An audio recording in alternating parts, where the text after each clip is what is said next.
नमस्कार साथियों, आप सभी का स्वागत है हमारे YouTube channel maths study with Vishnu में।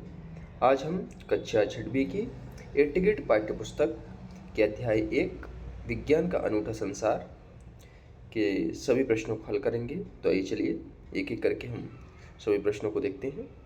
तो हमारा पहला प्रश्न बहुविकल्पीय प्रश्नों, जिनका पहला प्रश्न हमारा सही विकल्प चुनकर लिखिए।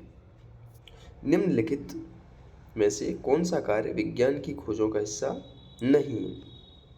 तो यहाँ पर हमारा प्रयोग करना, नए प्रश्न उत्पन्न करना, अवलोकन करना, सर्व सिद्धांत याद करना। तो इसमें से हमारा जो है विकल्प डी सही हो जाएगा। सिर्फ सिद्धांत याद करना विज्ञानिक खोजों का हिस्सा नहीं। चलिए अगले प्रश्न की ओर चलते हैं। अगला प्रश्न है हमारा दूसरा, वैज्ञानिक प्रश्न पूछने के बाद सबसे अगला कदम क्या होता है? तो वैज्ञानिक प्रश्न पूछने के बाद अगला कदम क्या होता है? अनुमान लगाना, परिणामों का विश्लेषण करना, सिद्धांत बनाना, अवलोकन करना। तो हमारा अगला कदम होता है अनुमान लगाना। ठीक है, अगले प्रश्न की ओर चलते हैं। तीसरा प्रश्न हमारा, विज्ञान में प्रयोगों का क्या उद्देश्य होता है? तो केवल सिद्धांत पढ़ना, नए प्रश्न उत्पन्न करना, अनुमान का सत्यापन करना और अन्य वैज्ञानिकों से तुलना करना। तो हमारा मुख्य उद्देश्य क्या होता है? अनुमान का सत्यापन करना। तो विकल्प सी हमारा सही हो जाएगा। अगले प्रश्न की ओर चलते हैं। चौथा प्रश्न, विज्ञान के अंतर्गत किस प्रकार की प्रक्रिया शामिल होती है? तो केवल सिद्धांतों का अध्ययन करना, केवल गणना करना, अनुमान, अवलोकन, अनुमान और परीक्षण, केवल लिखित कार्य। तो हमारा क्या प्रक्रिया शामिल होती है? विकल्प सी, अवलोकन, अनुमान और परीक्षण। ठीक है, अगले प्रश्न की ओर चलते हैं हम। विज्ञान क्या है? विज्ञान एक रटने की पद्धति है। विज्ञान पूर्वाग्रह और भ्रांतियों पर आधारित पद्धति है। विज्ञान प्रयोगों का महत्व नहीं होता है विज्ञान में। विज्ञान सोचने, समझने और कार्य करने का माध्यम है। तो हमारा विकल्प डी सही हो जाएगा। विज्ञान सोचने, समझने और कार्य करने का माध्यम है। चलिए अगले प्रश्न की ओर चलते हैं। छठवां, विद्यालय जाते समय हरदीप के साइकिल के पहिए की हवा निकल गई, इसका वैज्ञानिक कारण क्या हो सकता है? साइकिल का आकार बड़े होने के कारण, टायर में कोई नुकीली वस्तु चुभ जाने के कारण, हरदीप का वजन ज़्यादा होने के कारण, हरदीप द्वारा साइकिल तेज चलाने के कारण। तो इसमें से विकल्प बी सही हो जाएगा, टायर में कोई नुकीली वस्तु चुभ जाने के कारण। अगले की ओर चलते हैं। सातवां हमारा, विज्ञान को समझने और सीखने के लिए व्यक्ति में कौन कौन से गुण होना आवश्यक है? रटन प्रवृत्ति, दयालु प्रवृत्ति, जिज्ञासु प्रवृत्ति, आलसी प्रवृत्ति। तो हमारा विकल्प सी सही हो जाएगा। विज्ञान समझने और सीखने के लिए जिज्ञासु प्रवृत्ति होना आवश्यक है।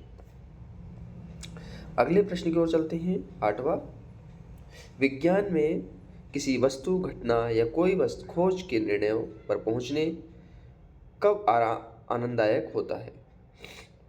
तो हमारा विकल्प ए है, जब कार्य को समूह में किया जाता है, जब कार्य को अकेले किया जाता है, जब कार्य पूर्ण नहीं होता है, जब परिणाम प्राप्त नहीं होते।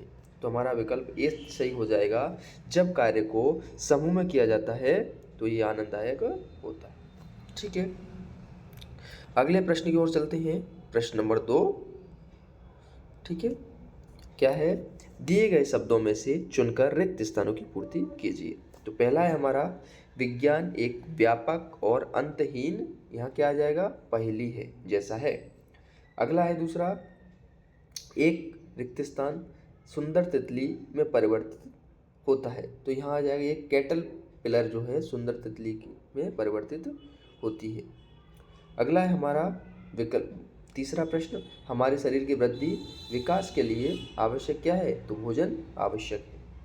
ठीक है, चौथा है, रिक्त स्थान हमारे प्रश्नों के उत्तर देने में सहायक है। तो विज्ञान जो है हमारे प्रश्नों के उत्तर देने में सहायक है।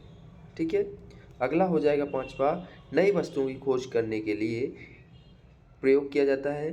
तो किसका प्रयोग किया जाता है? वैज्ञानिक विधि का प्रयोग किया जाता है। चलिए अगले प्रश्न की ओर चलते हैं।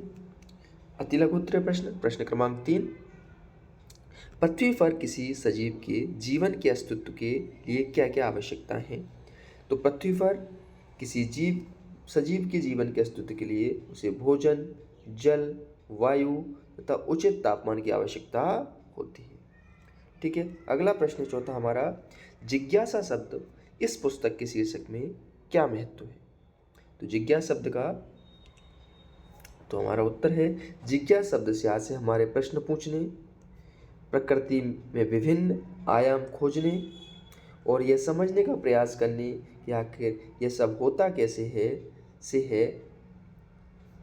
ठीक है, तो इस प्रकार हमारा जिज्ञासा शब्द का ये शीर्षक का ये आशय हो जाएगा। अगले प्रश्न की ओर चलते हैं। प्रश्न क्रमांक 5। विज्ञान के क्षेत्र में किस प्रकार की जिज्ञासा बच्चों में होनी चाहिए? तो बच्चों में क्यों और कैसे प्रश्न पूछने की जिज्ञासा होनी चाहिए। ठीक है, अगले प्रश्न की ओर चलते हैं। 6वां, दैनिक जीवन में आप विज्ञान का प्रयोग कहाँ कहाँ करते हैं? लिखिए। तो दैनिक जीवन में हम विज्ञान का प्रयोग बिजली, मोबाइल, इंटरनेट, वाहन, कंप्यूटर आदि के रूप में करते हैं। ठीक है, तो इस प्रकार हम दैनिक जीवन में विज्ञान का प्रयोग करते हैं। अगला है 7वां प्रश्न, क्या आपने कभी सोचा है कि बारिश क्यों और कैसे होती है? अपना उत्तर स्वयं वैज्ञानिक खोज के आधार पर दीजिए। तो सूर्य की जब गर्मी समुद्र नदियों से पानी वाष्प बनकर ऊपर उठता है और ये वाष्प संघनित होकर बादलों के रूप में इकट्ठा होती है, और जब ये बादल भारी हो जाते हैं तो फिर क्या होती है? बारिश होती है। ठीक है, अगले प्रश्न की ओर चलते हैं। प्रश्न क्रमांक 8 लघु उत्तरीय प्रश्न है, विज्ञान के अध्ययन के दौरान प्रश्न पूछना क्यों महत्वपूर्ण है? तो प्रश्न पूछने से जिज्ञासा बढ़ती है, सोचने की क्षमता विकसित होती है और नए विचार तथा खोज को बढ़ावा मिलता है। ठीक है, अगला प्रश्न है हमारा प्रश्न नंबर 9। क्या है? क्या आपने कभी देखा है रात में सितारे चमकते क्यों दिखाई देते हैं? इसका वैज्ञानिक कारण लिखिए। तो पृथ्वी पर उपस्थित वायुमंडल के कारण हवा की विभिन्न परतें प्रकाश के पथ को मोड़ देती हैं, जिससे सितारे जो हैं चमकते हुए दिखाई देते हैं। ठीक है, अगला प्रश्न है हमारा प्रश्न नंबर 10। वैज्ञानिक कौन होते हैं, वे क्या कार्य करते हैं? तो वैज्ञानिक वे लोग होते हैं जो समस्याओं का हल ढूंढने अथवा नई वस्तुओं की खोज करने के लिए वैज्ञानिक विधि का प्रयोग करते हैं एवं नए सिद्धांतों का आविष्कार करते हैं।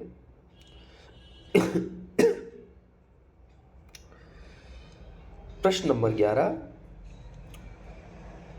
विज्ञान के अध्ययन में सामूहिक कार्य टीम वर्क का क्या महत्व है? तो विज्ञान के अध्ययन में सामूहिक कार्य करने से विचारों को एक दूसरे के साथ साझा कर समस्याओं का बेहतर हल खोजा जा सकता है। ठीक है, इस प्रकार हमारे समूह कार्य का काफ़ी महत्व है विज्ञान में। अगला है 12वां प्रश्न, विज्ञान का अध्ययन करते समय किन मूल्यों को अपनाना चाहिए?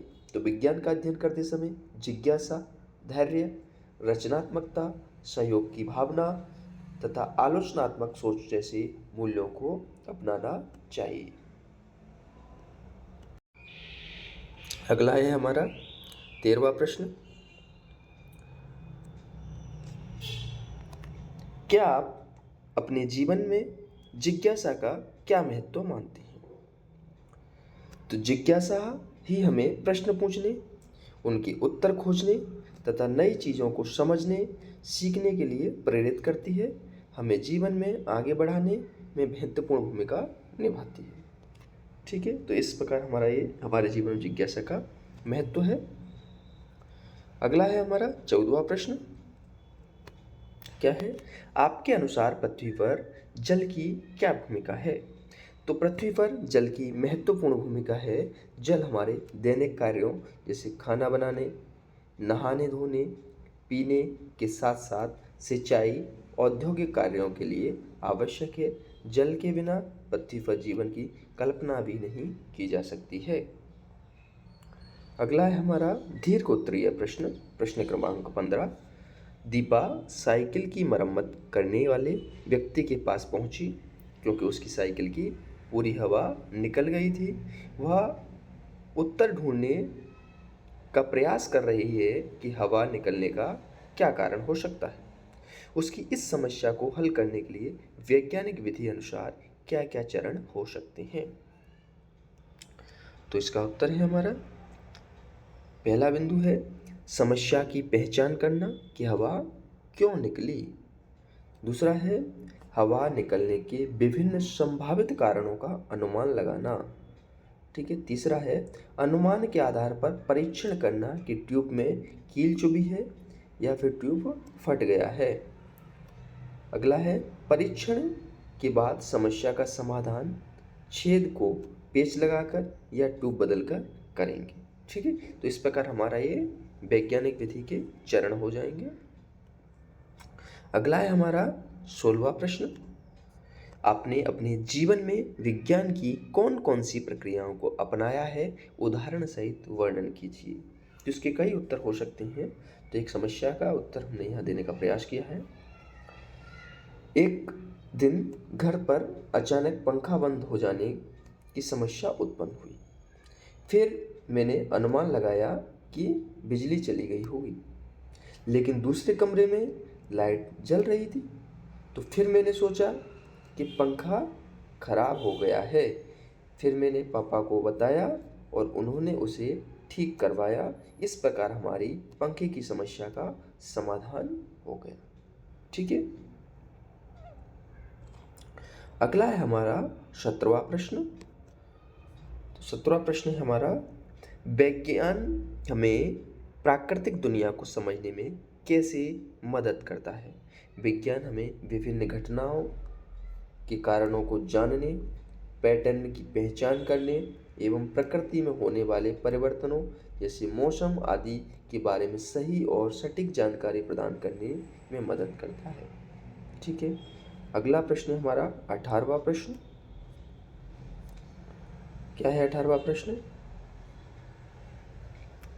विज्ञान को कभी न खत्म होने वाली पहेली क्यों कहा जाता है।